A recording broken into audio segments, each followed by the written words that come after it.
భగవద్గీత మనల్ని మారుస్తుందా? మంచి ప్రశ్న. కానీ అసలు సత్యం తెలుసా? గీత మనల్ని మార్చదు. గీత మనల్ని మనకే గుర్తు చేస్తుంది. భగవద్గీతలో కృష్ణుడు చేంజ్ చేయలేదు అర్జునుణ్ణి. ఫైట్ చెయ్యాలి అని ఫోర్సు చేయలేదు. కర్మ గురించి చెప్పాడు, ధర్మం గురించి చెప్పాడు. అర్జునుడికి తనని తానే గుర్తు చేసుకునేలా భగవద్గీతను చెప్పాడు.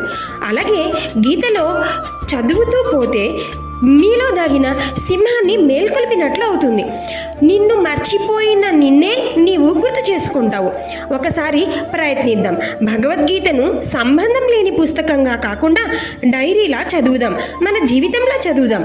ఒక్కో శ్లోకం చూస్తే అది లోకానికి చెప్పింది కాదు, మన అంతరంగానికి అద్దంలా చెప్పినట్టుగా ఉంటుంది. You don't read Gita, Gita reads you. Gita నిన్ను మార్చదు, నీలో ఉన్న గొప్పతనాన్ని మేల్కొల్పుతుంది. ఏమీ నేర్చుకోకపోయినా పర్వాలేదు, కానీ ఒక్కసారి నిజంగా వినగలిగితే నువ్వు మరిచిన నీ నిజమే నీకు గుర్తుకు వస్తుంది. గీతను ఫాలో చెయ్యాలి అనేది కాదు, గీతను ఫీల్ అవ్వాలి. కారణం మార్పు బయట నుంచి కాదు, లోపల నుండి వస్తుంది. ఈ వీడియో మీకు నచ్చింది కదా? వెంటనే మీ వారందరికీ షేర్ చేయండి, లైక్ చేయండి, కామెంట్ చేయండి. భగవద్గీత అని సబ్స్క్రైబ్ చేయండి. గీతా చైతన్యం. Thank you. శ్రీకృష్ణ అర్పణమస్తు.